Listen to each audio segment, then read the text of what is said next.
ओम। सजात्म स्वरूप परम गुरु शुद्ध चैतन्य स्वामी ने नमः। स्यद्वादिनय षट द्रव्य गुण पर्याय और प्रमाण का जड़ कर्म चेतन बंध का अरु कर्म के अवसान का कह कर स्वरूप यथार्थ जग का जो किया उपकार है उसके लिए जिन वाणी माँ को वंदना शतवारे वंदना शतवारे।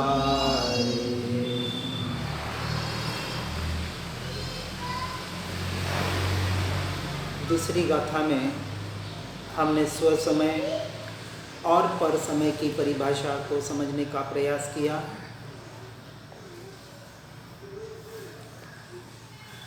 स्वद्रव्य, स्व के गुण और पर्याय के अलावा मुझी आत्मा के प्रदेशों के अलावा जो कुछ भी है वह पर समय है। इसलिए पर समय से दृष्टि हटाकर एकमात्र स्व समय में यानी अपने पर्यायों को गुणों में और तीनों की एक रूपता, द्रव्य गुण पर्याय की एक रूपता का नाम द्रव्य दृष्टि है। और द्रव्य दृष्टि करना यही हमारा एकमात्र पुरुषार्थ है, उद्देश्य है। तीसरी गाथा लेंगे, तीसरी गाथा को बोलेंगे सभी साथ में। एकत्व निश्चयगत समय सर्वत्र सुंदर लोक में उससे बने बंधन कथा जो विरोधिनी एकत्व में।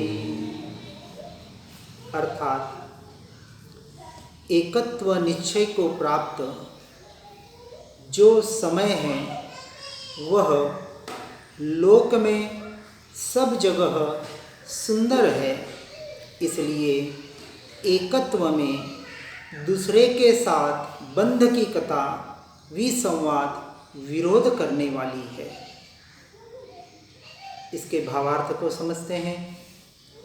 निश्चय से सर्व पदार्थ अपने अपने स्वभाव में स्थित रहते हुए ही शोभा पाते हैं।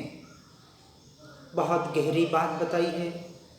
हर वाक्य में, हर शब्द में गहराई ही है।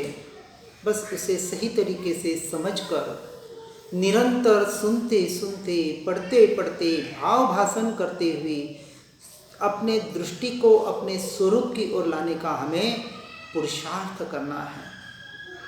और ऐसा पुरुषार्थ हो जाए कि सुनते सुनते, पढ़ते पढ़ते पढ़ना और सुनना भी छूट जाए और हम हमारे स्वरूप में ऐसे एकत्व हो जाए कि अब पढ़ने की और सुनने की भी जरूरत ना पड़े। यही तो निश्चय से कहा कि निश्चय की अपेक्षा से सर्व पदार्थ यानी 6 के 6 द्रव्य जो है अपने अपने स्वभाव में स्थित रहते हुए ही शोभा पाते हैं। इसलिए धर्म की जो परिभाषा बताई, वत्थु सहावो धम्मो, वस्तु का जो जैसा स्वभाव है वैसा ही जानना, वैसा ही मानना। और हर द्रव्य, जैसे यहाँ बात यही बताने का प्रयास कर रहे हैं कि जानना और मानना यहाँ तक तो पुरुषार्थ है, लेकिन निश्चय से हर द्रव्य, हर वस्तु, हर पदार्थ स्वयं से स्वयं के स्वभाव में ही परिणमित हो रही है। इसलिए वही वो शोभा पाती है। अपेक्षा से यही कथन कहे जाए तो एक द्रव्य दूसरे द्रव्य का, एक गुण दूसरे गुण का और एक पर्याय दूसरे पर्याय की कुछ भी कार्य नहीं कर सकता, अंश मात्र भी हेर फेर नहीं हो सकता। इस बात को जो गहराई से समझ लेता है वो पर द्रव्यों में और पर भावों में परिणमन कैसे कर सकता है, दृष्टि कैसे कर सकता है। और ऐसे दृष्टि हो तो वह शोभा ही नहीं पाती है, क्योंकि पर द्रव्य में एकत्व ममत्व या वहाँ दृष्टि करना ये तो संपूर्णतः यही तो अन्याय है, यही तो अनिति है, यही तो अभक्ष्य है, यही तो सबसे बड़ा पाप है, जिसे हम मिथ्यात्व के नाम से या अज्ञान दशा के नाम से पुकारते हैं।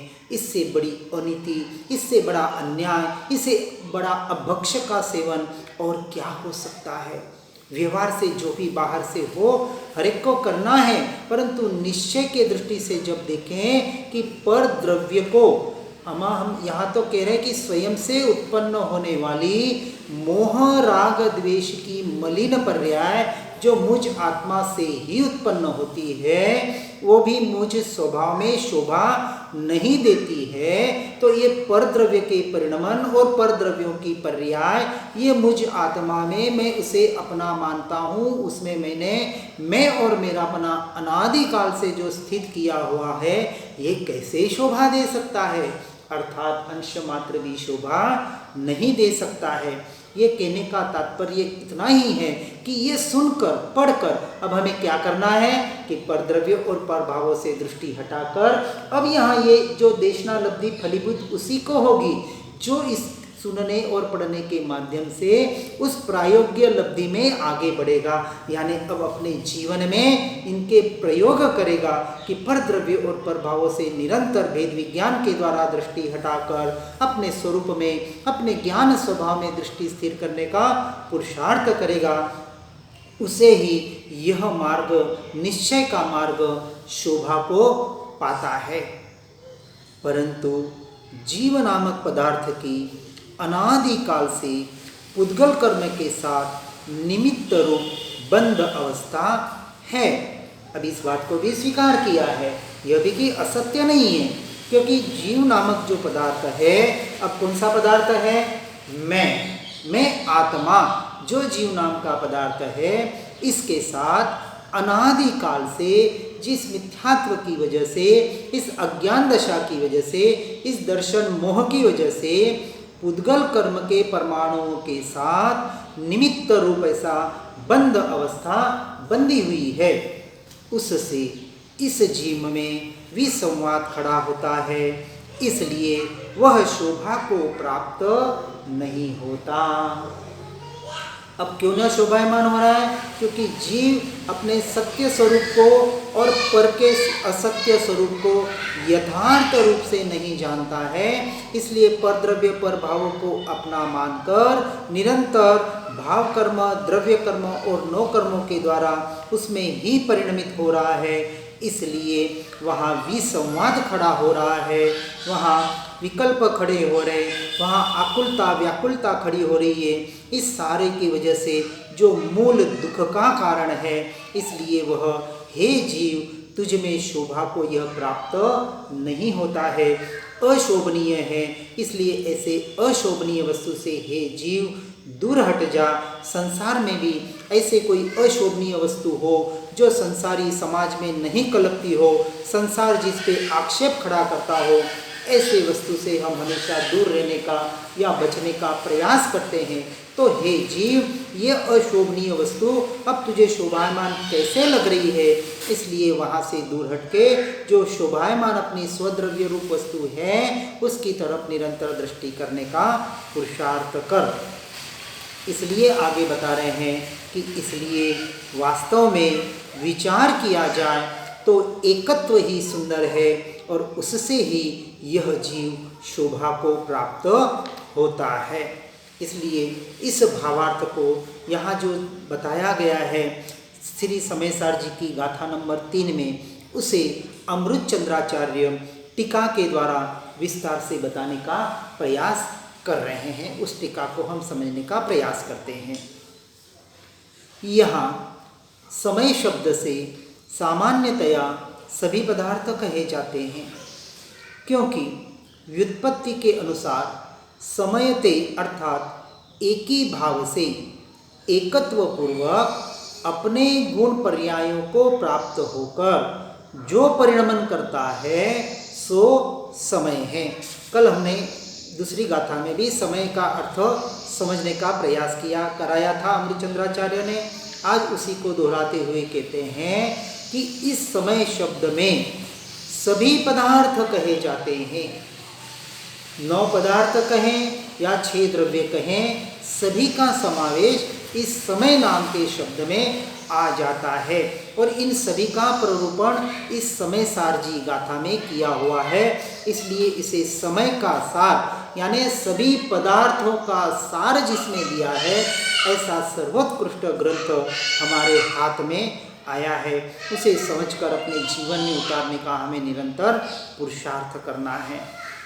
अब यहाँ कहते हैं कि समय शब्द से ये जो सभी पदार्थ इसमें आ रहे हैं, अर्थात एक ही भाव से एकत्व पूर्वक अपने गुण पर्यायों को प्राप्त होकर जो परिणमन करता है, यानी हर द्रव्य अपने गुणों से अपनी पर्यायों के आधार पर अपने से अपने में परिणमित हो रहा है। एक द्रव्य का परिणमन दूसरे द्रव्य में अंश मात्र भी नहीं हो रहा है। इस अपेक्षा से हर द्रव्य की स्वतंत्रता बताते हुए और हर द्रव्य का परिणमन स्वतंत्र बताते हुए उसे समय शब्द में समाहित करने का प्रयास किया है। इसलिए धर्म, अधर्म, आकाश, काल, पुद्गल, जीव द्रव्य स्वरूप लोक में सर्वत्र जो कुछ जितने जितने पदार्थ हैं, वे सभी निश्चय से यानी वास्तव में परमार्थ से यथार्थ रूप से एकत्व निश्चय को प्राप्त होने से ही सुंदरता को पाते हैं। उनकी सुंदरता कब प्रतिभाषित होती है? हर पदार्थ की, हर द्रव्य की, संसार में जितने भी पदार्थ हमें दृष्टिगोचर हो रहे हैं, 6 के 6 द्रव्यों के आधार पर वह सभी अपने से अपने में ही परिणमित हो रहे हैं। और जब वो एकत्व निश्चय को ही प्राप्त होने से स्वयं में ही सुंदरता को प्राप्त करते हैं, ऐसे यहाँ बताने का प्रयास किया जा रहा है। एक की सुंदरता दूसरे के आधार पर अवलंबित नहीं है, हर एक की सुंदरता अपने से अपने में है। 6 द्रव्यों की अपनी सुंदरता अपने से आधारित है, लेकिन सबसे बड़ी जो हमारी भूल हो रही है यही हो रही है कि उस पुद्गल की सुंदरता को, इस पुद्गल के परिणमन को हमने अपना परिणमन, अपनी सुंदरता मान रखा है। यह सबसे जड़ मूल से जो भूल जीव कर बैठा है, इस भूल को अब हमें जड़ मूल से निकालना है। क्योंकि मैं जीव द्रव्य हूँ, मैं जीव तत्व हूँ, मैं आत्मा हूँ और मेरी सुंदरता मुझसे मुझ में है। मेरी सुंदरता के लिए मुझे किसी पर द्रव्य के आश्रय की जरूरत नहीं है। पर द्रव्य की तो छोड़े, मेरे से उत्पन्न होने वाले पर्यायों की भी अपनी स्वतंत्रता है, उसके भी आश्रय की मुझ द्रव्य को जरूरत नहीं है। क्योंकि पर्याय का उत्पाद व्यय पर्याय के परिणमन से पर्याय में हो रहा है, इसलिए उस परिणमन के काल में भी मैं द्रव्य स्वतंत्र, शुद्ध, सुंदर, जैसा का तैसा अनादि अनंत ध्रुव तत्व अपने में अपने से ही रहा हुआ हूँ। इस बात का हमें टंकोत्कीर्ण निर्णय करना है। बस इस निर्णय का नाम तो सम्यक दर्शन है और कोई बहुत बड़ी बात नहीं है। यही बात यहाँ बताने का प्रयास कर रहे हैं कि एकत्व निश्चय को प्राप्त होने से हर द्रव्य अपने से अपने में सुंदरता को पाता है, क्योंकि अन्य प्रकार से उसमें सर्वसंकर आदि दोष आ जाएंगे। जितने भी दोष है, सारे के सारे दोष, जैसे श्रीमद जी ने कहा, हूँ तो दोष अनंत नो भाजन छू करुणार। क्या श्रीमद जी जैसे को पता नहीं था क्या मुझ में अनंत दोष पड़े हैं? विचार करें, किस अपेक्षा से ये कथन कहा है। हम सिर्फ बाहर का कथन ले लेते हैं और अपने आप को अरे अरे अरे मैं तो इतना दोषी, इतना पापी, इतना अधमा अधम पतित। अरे किस अपेक्षा से कहा कि ये अनंत दोष निकल सकते हैं? प्रकटे पल में मुख आगल से। किसने कहा? पल में ये प्रकट हो सकने की बात है। कौन सी? अपनी आत्मा की, अपने द्रव्य की, अपने स्वभाव को जो प्रकट करना है। कितने द्रव्य समय में प्रकट होता है? एक समय में। तो पल में बताया ना, पल में प्रकट होने वाली जो वस्तु है उसके लिए तू इतना माथा मार रहा है क्योंकि उसका स्वीकार अनादि से तूने किया नहीं, कर नहीं रहा है। जो पुरुषार्थ तुझे करना था अपने द्रव्य में स्थिर होने के लिए वो तू कर नहीं पा रहा है। बाकी एक समय में प्रकट होने जैसी ये मेरी वस्तु मेरे पास में ही रही हुई है। अब क्या करना है? कहाँ जाना है? कहीं भी जाने की जरूरत नहीं है। जो अपने से दूर हुए हैं वहाँ अपने से अपने में ही आना है। अब जो कहा वो तो दोष अनंत नो। अब वहाँ जो श्रीमद जी परमात्मा के आगे अपने भाव प्रकट कर रहे हैं तो क्या यहाँ समझना है क्या अनंत दोष मुझ में पड़े हैं? अब निश्चय की दृष्टि से हम यदि देखेंगे और व्यवहार की दृष्टि से देखेंगे तो यहाँ इस बात को समझना है कि एक दोष में अनंत दोष आ जाते हैं। कौन सा एक दोष? मिथ्यात्व, ये अज्ञान दशा, ये दर्शन मोह। यदि हे जीव एक दोष तू निकालता है तो इसके साथ अनंत दोषों का तू स्वामी बनना छूट जाएगा, उन दोषों से तू हट जाएगा।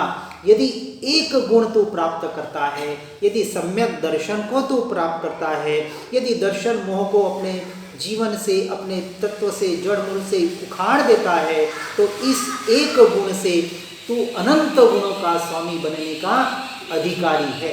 तो अनंत दोष किसकी वजह से? इस मिथ्यात्व की वजह से।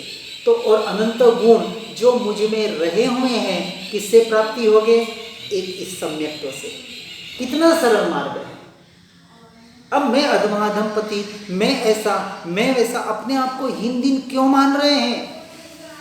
व्यवहार से ठीक है, पर्याय में मलिनता है, कर्मों का उदय है, अशुद्धि हो रही है, विभावों का परिणमन हो रहा है, अभी हम संसार से छूट नहीं पा रहे हैं, ये सब कुछ है, नकारा नहीं गया है। लेकिन ये सारा परिणमन कहाँ हो रहा है? पर्याय में हो रहा है। मुझ में कहाँ हो रहा है?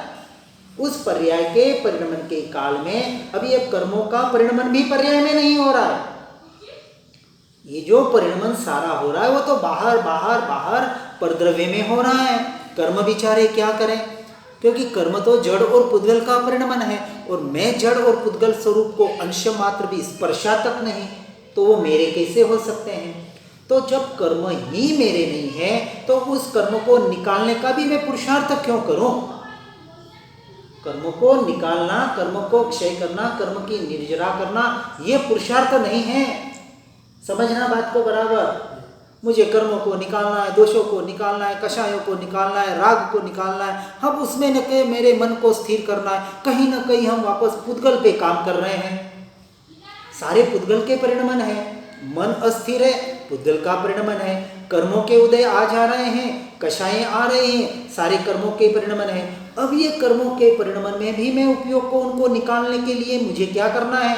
कुछ नहीं करना है, मुझे इनको निकालना है, इस भाव को भी निकालना है। क्यों निकालना है?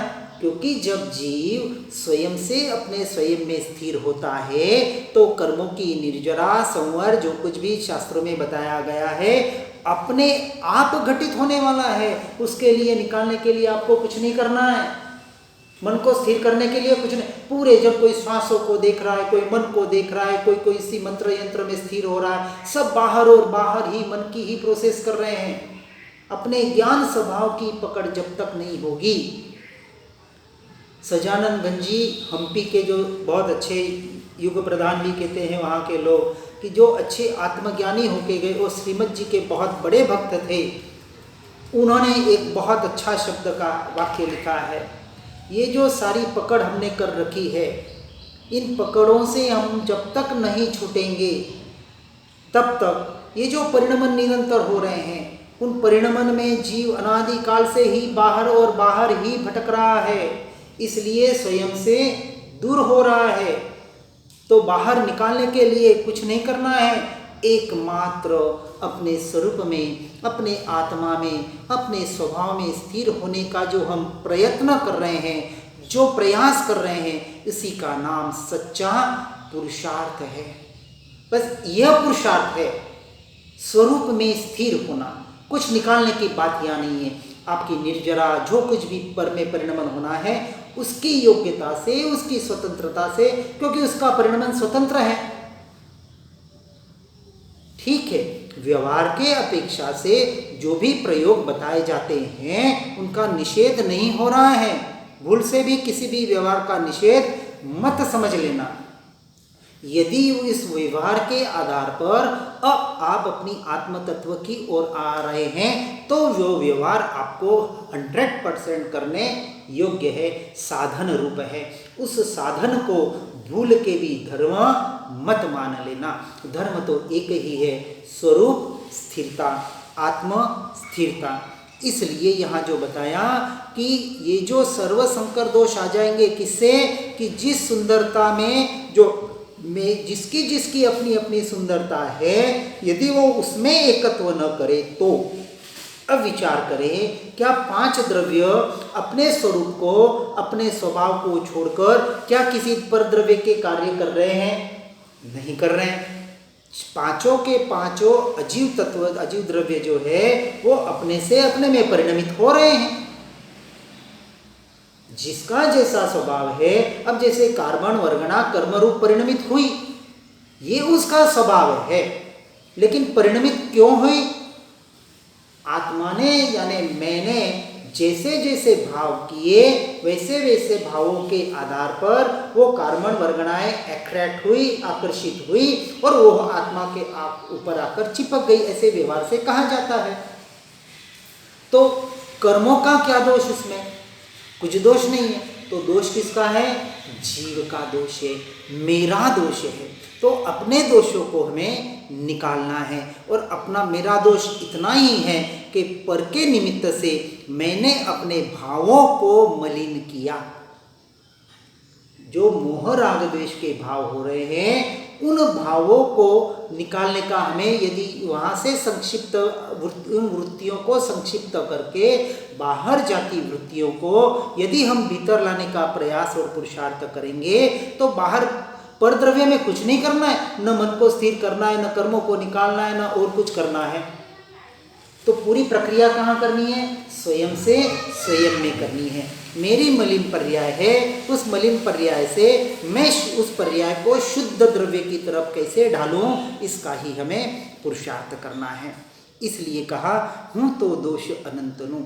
एक मिथ्यात्व में अनंत दोष आ गए और जैसे ही सम्यक्त्व आ गया अनंत गुणों का वो स्वामी बन गया, अपेक्षा से सारे दोषों से वो दूर हो गया। इसलिए इस समय सार जी की ही गाथा में आगे बताया है कि नियम से, अपेक्षा से जिसे सम्यक दर्शन हो जाता है, जो सम्यक दृष्टि जीव है, उसे कर्मों का बंध नहीं है। इसलिए एक वाक्य बताया गया, ज्ञानी के भोग भी निर्जरा के कारण बनते हैं। इसलिए भोगी बनने की बात नहीं बता रहे हैं कि भोगों को भोगो, अपेक्षा से कथन किया गया है पहले ज्ञानी बनो, यानी सम्यक दर्शन को अपेक्षा से, व्यवहार से प्राप्त करो, उसका ही अभ्यास करो। अब आगे कहते हैं, वे सब पदार्थ अपने द्रव्य में अंतर्मग्न रहने वाले अपने अनंत धर्मों के चक्र को यानी समूह को चुंबन करते हैं, स्पर्श करते हैं, तथापि वे परस्पर एक दूसरे को स्पर्श नहीं करते।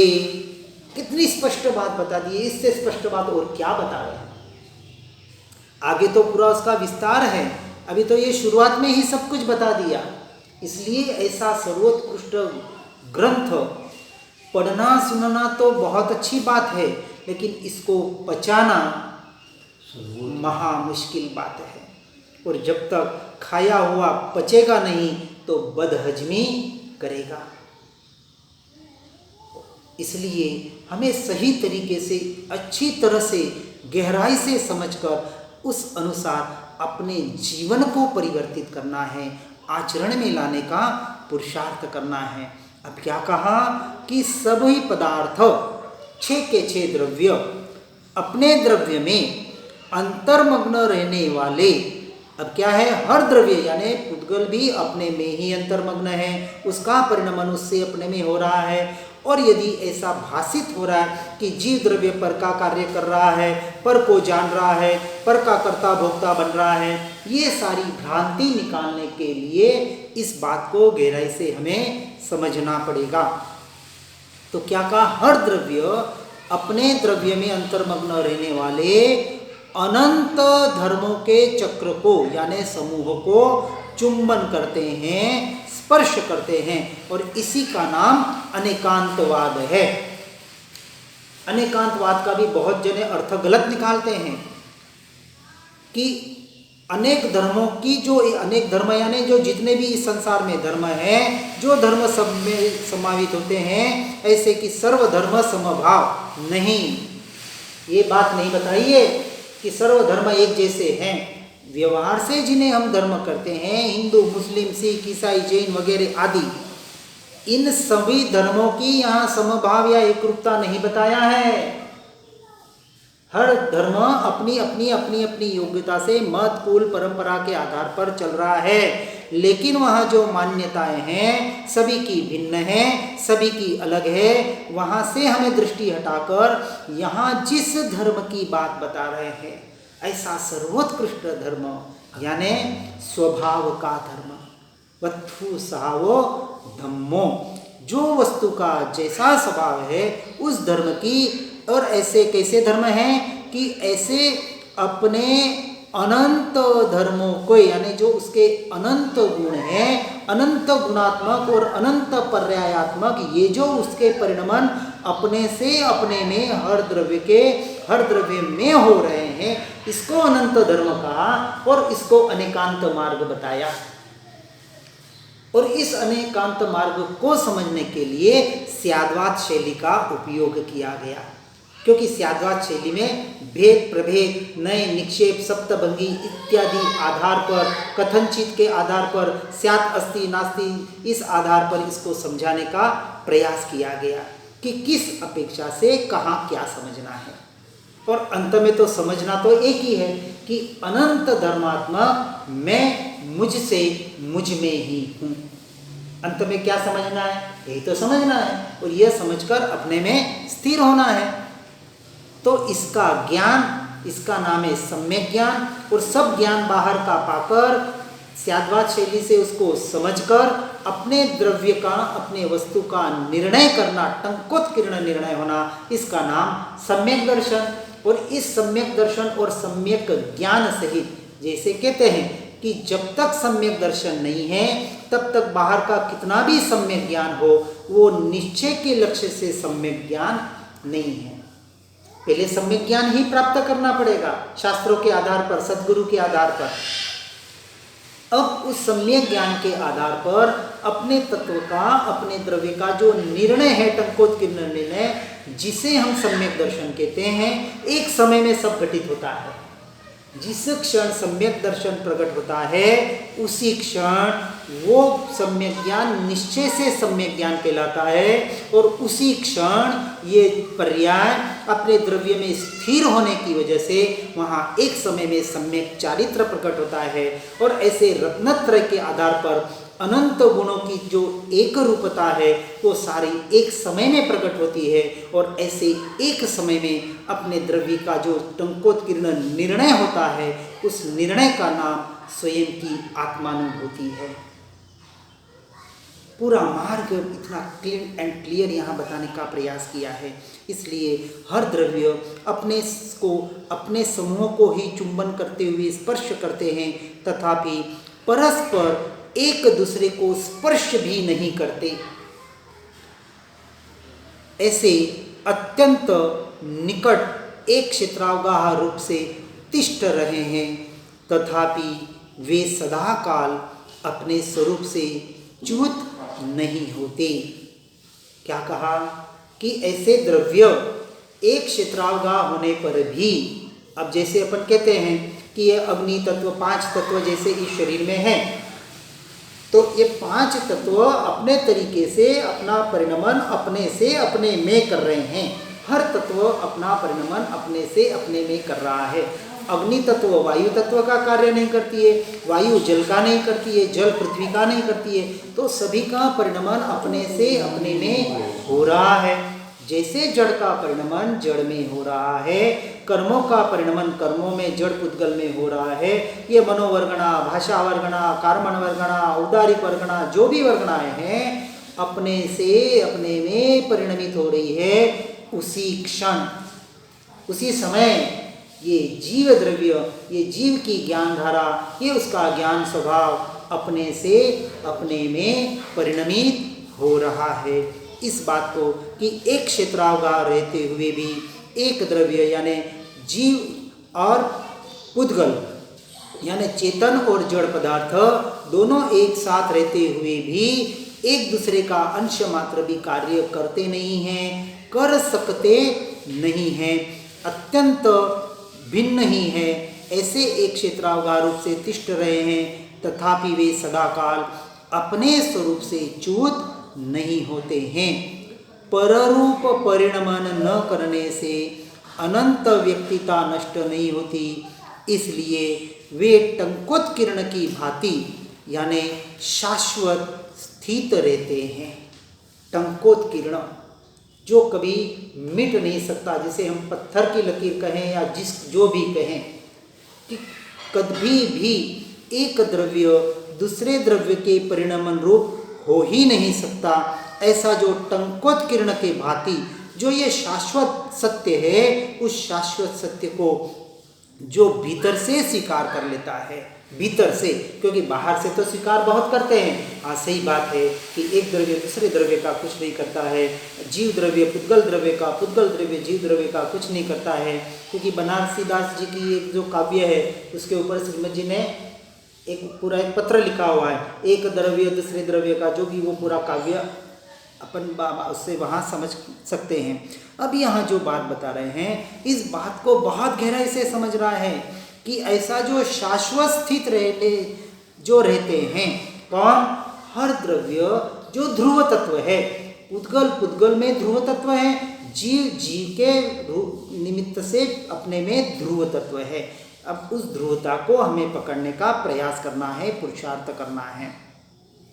और समस्त विरुद्ध कार्य तथा अविरुद्ध कार्य दोनों की हेतुता से वे सदा विश्व का उपकार करते हैं और टिकाए रहते हैं। ऐसे जो परिणमन निरंतर हो रहे हैं, उस परिणमन को समझकर हमें निरंतर 6 द्रव्यों की स्वतंत्रता समझकर जो जैसे के तैसे अपने में टिके हुए हैं, उसको उसी तरह समझकर अपने जीवन में उतारने का प्रयास करना है। इस प्रकार सर्व पदार्थों का भिन्न भिन्न एकत्व सिद्ध होने से जीव नामक समय को बंध की कथा से ही विसंवाद की आपत्ति आती है। तो फिर बंध जिसका मूल है, ऐसा जो पुद्गल कर्म के प्रदेशों में स्थित होना वह जिसका मूल है, ऐसा परस भयपना उससे उत्पन्न होने वाला यानी पर समय और स्वसमय रूप द्विविधपना उसको यानी जीव नाम के समय को कहाँ से हो, अर्थात नहीं हो सकता। इसलिए समय के एकत्व का होना ही सिद्ध होता है। इस बात को सही तरीके से समझकर हर जीव अपने जीवन में उतारकर एकमात्र अपने स्वरूप और स्वभाव के लक्ष्य से ही पुरुषार्थ करे। इसी भावना के साथ जिनाज्ञा विरुद्ध कुछ भी कहने में आया हो तो मिच्छामि दुक्कडम। जिन वाणी के ज्ञान से हो सम्यक श्रद्धा, हो चारित्र महान पाऊं पद निर्वाण। इन वाणी के ज्ञान से सूझे लोकालो, सो वाणी मस्तक नमो सदा देत हूँ